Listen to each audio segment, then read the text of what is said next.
చూడడం జరిగిందా? ఏంటి ఆయన రెస్పాన్స్ ఏంటి? ఎలా రియాక్ట్ అయ్యారు? కోర్స్ అది చూసారు. ఆయన చాలా చాలా హ్యాపీ. అదే అన్నారు, కాంచన ఇవన్నీ చూసినప్పుడు నాకు ఎంత హ్యాపీనెస్ ఇచ్చిందో, అందులో కూడా తెలుగుండ లారెన్స్ గారి క్యారెక్టర్ రాఘవ అన్నమాట. ఇందులో కూడా రాఘవ అని ఉంది. ఇది డెఫినెట్గా ఇప్పుడు అదే అంటున్నారు, నార్మల్గా ఇప్పుడు ఇప్పుడు ఇంకా నీకు చాలా మంచి రేటింగ్స్ వచ్చాయి. కాంచన చాలా వేరే స్థాయిలో వెళ్ళింది. అప్పుడు ఈ సినిమా ఫస్ట్ షో నుంచి యూనో మంచి సింగిల్ స్క్రీన్స్లో కానీ అన్ని చోట్ల డెఫినెట్గా ఆడియన్స్ చాలా బాగా ఎంజాయ్ చేస్తారు. డెఫినెట్గా చాలా బాగుంటుందని చెప్పారు సార్. శ్రీనివాస్ గారు, బెల్లంకొండ కాస్త బంగారు కొండ అని అంటున్నారు ఎన్టీఆర్ ఫ్యాన్స్ మొత్తం మిమ్మల్ని చూసి. మీరు మనం చేసిన ఒక మంచి కార్యక్రమం చూసి మొత్తం సోషల్ మీడియాలో ఎన్టీఆర్ ఫ్యాన్స్ కూడా ఫుల్ సపోర్ట్ చేశారు దానిపైన. అంటే ఏం లేదు సార్, ఇప్పుడు మనం ఇప్పటివరకు మనం ఇంత కృషి చేసేది, సినిమాలు చేసేది ఏంటంటే మన ఆడియన్స్ని మెప్పించడానికి, వాళ్ళకి ఇష్టపడేయడం. నేను యాక్చువల్లీ ఇప్పుడు ముందు సోషల్ మీడియాలో లేను సార్. ఫస్ట్ టైం మొన్న 10 days బ్యాక్ ఫస్ట్ టైం ట్విట్టర్లో ఇంత యాక్టివ్గా ఉంటాను చూస్తున్నారు కదా. ఫస్ట్ టైం ఎందుకంటే నేను 10 days బ్యాక్ డౌన్లోడ్ చేశాను. దాని ముందు నా టీమే మేనేజ్ చేసేది, నేను ఓన్లీ ఇన్స్టాలో ఉండేవాడిని. సో 10 days బ్యాక్ నేను ట్విట్టర్లో స్టార్ట్ చేశాను. చూస్తుంటే అక్కడ సూసైడ్లు, కష్టాల్లో ఉన్నాం ఇలా అంటే కొంచెం బాధేస్తూ ఉంటుంది.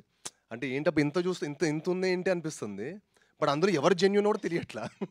ఇప్పుడు నిజంగానే ఎవరు నిజంగా హెల్ప్ కోసం, ఎవరికి నిజంగానే హెల్ప్ అవసరం, ఊరికే ఫైనాన్షియల్ హెల్ప్ కావాలంటారు, అది కావాలి ఇది కావాలని చెప్పి కంటిన్యూస్ మెసేజ్లు కొడుతుంటే నేను అది చేసినప్పుడు నాకు చాలా మెసేజెస్ వస్తున్నాయి. బట్ ఏది జెన్యూన్ అర్థం కావట్లా.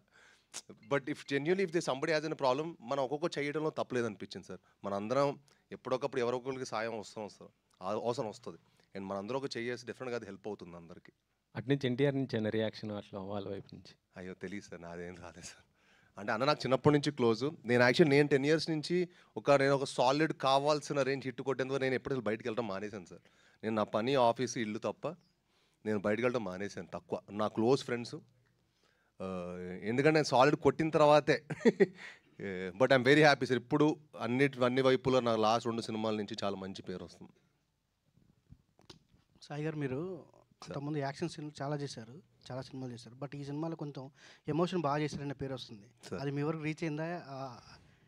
ఎలా ఉంది అది ఫీలింగ్? ఎస్ సార్, చాలా చాలా హ్యాపీగా ఉంది సార్. యాజ్ ఎ పర్ఫార్మర్గా ప్రూవ్ చేసుకుందాం మనం కొన్ని సినిమాలు చేస్తూ ఉంటాం కదా సార్. అన్ని రకాల జానల్ సినిమాలు చేయాలని నాకు ఇష్టం. సో ఈ సినిమా యాజ్ ఎ పర్ఫార్మర్గా ప్రూవ్ చేసుకోవాలని నాకు కౌశిక్ వచ్చి కట్ చెప్పాడు. పర్ఫార్మెన్స్ చాలా స్కోప్ ఉందని ఈ సినిమా చేశాను sir. And next Tyson Naidu, హైందవ అని చెప్పి ప్రాపర్ టు కమర్షియల్ బాక్స్ ఆఫీస్ని షేక్ చేసే సినిమాలు వస్తాయి sir. All the best. Thank you sir. Thank you. ఈ కార్యక్రమం ఇవాళతో ఇక్కడితో సమాప్తం. సో